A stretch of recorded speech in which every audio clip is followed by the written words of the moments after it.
বাজারে প্রথম যখন কাঁচা আম উঠেছিল ঠিক তখন এই রেসিপিটা আমি বানিয়েছিলাম আপনাদের সাথে শেয়ার করব বলে। তো এই রেসিপিটা আমার ফোনেই পড়েছিল, এডিট করতেও ভুলে গেছিলাম আমি। আজকে হুট করেই চোখে পড়লো, তাই ভাবলাম এই রেসিপিটা আজকে আপনাদের সাথে শেয়ার করে দিই। এটা হচ্ছে আম তেলের রেসিপি। কিভাবে খুব সহজে আম তেল বানিয়ে সারা বছর জুড়ে সংরক্ষণ করে রাখতে পারবেন সেই রেসিপিটাই চলুন দেখে নেওয়া যাক আজকে আমার ভিডিওতে। আম তেল বানানোর জন্য এখানে আমি 1.5 কিলো আম নিয়ে নিয়েছি। আমি একটু মিডিয়াম সাইজের আমগুলো এখানে ব্যবহার করছি। আপনারা চাইলে যে কোনো সাইজে যে কোনো আম দিয়ে এই আম তেলটা বানাতে পারেন, তবে হিমসাগর আম দিয়ে এই আম তেলটা বানালে বেশি ভালো লাগে খেতে। এখন আমগুলোকে এরকম করে খোসা সমেত 4 টুকরো করে কেটে তারপরে আবার মাঝখান দিয়ে একটা করে টুকরো করে দেব। মোটামুটি একটা আমকে 8 টুকরো করে নিলেই হবে। এভাবে করে দেখুন সবগুলো আম আমি এখানে 8 টুকরো করে কেটে নিয়েছি, বেশ অনেকটাই আম হয়েছে। এখন আমগুলোকে খুব ভালো করে 2 থেকে 3 বার একটুখানি ধুয়ে নেব। দেখুন আমগুলো খুব ভালো করে কষলে কষলে ধুয়ে নিয়েছি। এখন একটা ঝুড়ির মধ্যে আমগুলোকে তুলে নিচ্ছি। এভাবে করে আরও একবার পরিষ্কার জল দিয়ে আমগুলোকে আমি ধুয়ে নেব। আমগুলো দেখুন খুব ভালো করে এইখানে 2 বার আমি পরিষ্কার করে ধুয়ে নিয়েছি আর খুব ভালো করে জলটাকেও ঝরিয়ে নিয়েছি। এখন একটা গামলার মধ্যে আমি আমগুলোকে ঢেলে দিচ্ছি। তারপরে এখানে আমি 1 চামচ মতো হলুদ গুঁড়ো দিয়ে দিচ্ছি আমের মধ্যে, আর 1 চামচ মতো নুন দিয়ে দিচ্ছি। এখন নুন আর হলুদটাকে দিয়ে আমগুলোকে খুব ভালো করে মাখিয়ে নেব। আমি এরকম ঝাঁকিয়ে ঝাঁকিয়ে আমটাকে নুন হলুদ দিয়ে মাখিয়ে নিচ্ছি। আপনারা চাইলে হাত দিয়ে মেখেও নিতে পারেন। দেখুন খুব ভালো করে আমগুলো নুন হলুদ মাখিয়ে নেওয়া হয়ে গেছে। এখন আমগুলোকে একটা ঝুড়ির মধ্যে ঢেলে দিয়ে এভাবে করে একটুখানি ছড়িয়ে নিচ্ছি। আর এভাবে করে আমগুলোকে মোটামুটি একদিন খুব ভালো করে রোদ দিয়ে নেব। এখন যা রোদ উঠে একদিন দিলেই হয়ে যাবে। দেখুন আমগুলোকে খুব ভালো করে একদিন রোদে দিয়ে নিয়েছি আর আমগুলো খুব সুন্দর জলটাও শুকিয়ে গেছে আর একটুখানি শুকনো শুকনো হয়ে গেছে। এখন আমি আম তেল তৈরি করার জন্য মশলা তৈরি করব।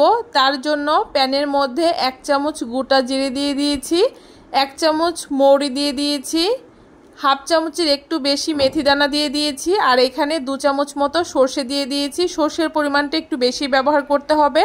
আপনারা চাইলে এখানে হাফ চামচ গোটা ধনেও ব্যবহার করতে পারেন। তার সাথে 5টা শুকনো লঙ্কা দিয়ে দিয়েছি। ঝালটা অবশ্যই আপনারা পরিমাণ অনুযায়ী ব্যবহার করবেন। এখন মশলাগুলোকে নেড়ে চেড়ে একটুখানি লাল লাল করে ভেজে নেব। যখন দেখবেন মশলা থেকে খুব সুন্দর একটা গন্ধ ছেড়েছে আর মশলাগুলো একটু লাল লাল হয়ে গেছে, তখন বুঝতে পারবেন মশলাগুলো খুব সুন্দর ভাজা হয়ে গেছে। দেখুন মশলাগুলো খুব ভালো করে ভাজা হয়ে গেছে। এখন একটা বাটির মধ্যে আমি নামিয়ে নিচ্ছি। মশলাগুলো হালকা একটু ঠান্ডা করে খুব ভালো করে একটুখানি গুঁড়ো করে নেব। দেখুন মশলাগুলো এখানে আমি গুঁড়ো করে নিয়েছি আর এইরকম আধ ভাঙা করে মশলাগুলোকে গুঁড়ো করে নিয়েছি।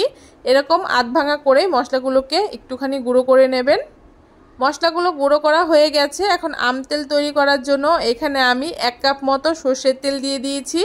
আম তেল তৈরি করতে অবশ্যই সর্ষের তেলটাই ব্যবহার করবেন। এখন তেলটাকে খুব ভালো করে হাই ফ্লেমে আমি একটুখানি গরম করে নেব। দেখুন তেলটা খুব সুন্দর গরম হয়ে গেছে, তেল থেকে ধোঁয়া উঠে গেছে। এখন গ্যাসটাকে বন্ধ করে দিয়ে স্বাদ অনুযায়ী হাফ চামচ নুন দিয়ে দিয়েছি। যেহেতু আমটা আমি রোদে দেওয়ার সময় হাফ চামচ নুন ব্যবহার করেছিলাম, তাই এখানে হাফ চামচ নুন ব্যবহার করেছি। আর সাথে হাফ চামচ হলুদ গুঁড়ো আর হাফ চামচ কাশ্মীরি লঙ্কার গুঁড়ো দিয়েছি। এতে কালারটা ভীষণই সুন্দর হবে। আর স্বাদ অনুযায়ী 2 চামচ চিনি দিয়ে দিয়েছি। চিনিটা আপনারা ব্যবহার করতেও পারেন নাও পারেন। যেহেতু আমার আমগুলো একটু বেশি টক, তাই এখানে 2 চামচ মতো আমি চিনি ব্যবহার করেছি। আর তারপরে যে গুঁড়ো করে রাখা মশলাটা সেটাকে তেলের মধ্যে দিয়ে এখন খুব ভালো করে একটুখানি মিশিয়ে নিচ্ছি। সমস্ত উপকরণ একসাথে খুব ভালো করে মিশিয়ে নিয়েছি। আর কালারটা কতটা সুন্দর এসছে দেখতেই পাচ্ছেন। অবশ্যই এখানে কাশ্মীরি লঙ্কার গুঁড়োটা ব্যবহার করবেন, তাহলে আচারের কালারটা বেশ সুন্দর আসে। এখন আগে থেকে নুন হলুদ মাখিয়ে রাখা শুকনো আমগুলোকে আমি মশলার মধ্যে দিয়ে দিচ্ছি। মশলার মধ্যে সবগুলো আম দিয়ে দেওয়ার পরে এখন খুব ভালো করে মশলার সাথে আমটাকে মাখিয়ে নেব। একটা খুন্তির সাহায্যে এইভাবে করে মশলাগুলোকে আমের সাথে মাখিয়ে নিচ্ছি।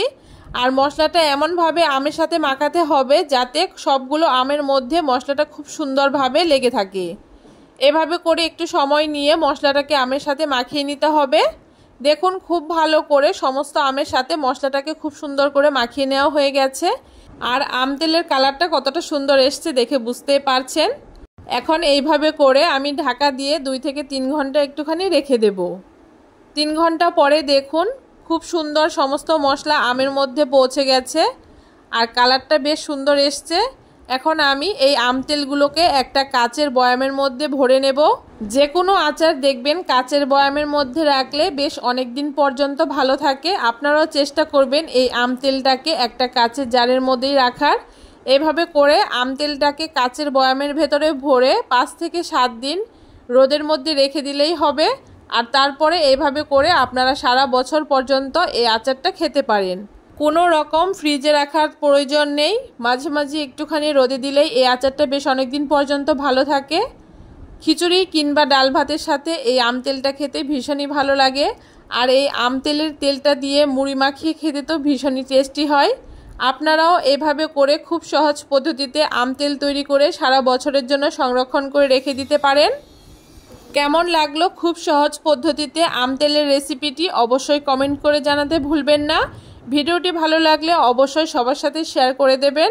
আর আমার চ্যানেলের যদি নতুন বন্ধু হয়ে থাকেন অবশ্যই চ্যানেলটাকে সাবস্ক্রাইব করে দেবেন আর পাশে থাকা বেল আইকনটি প্রেস করে দেবেন। এতে আমার বানানো যে কোনো রেসিপি আপনাদের সামনে খুব সহজেই পৌঁছে যাবে।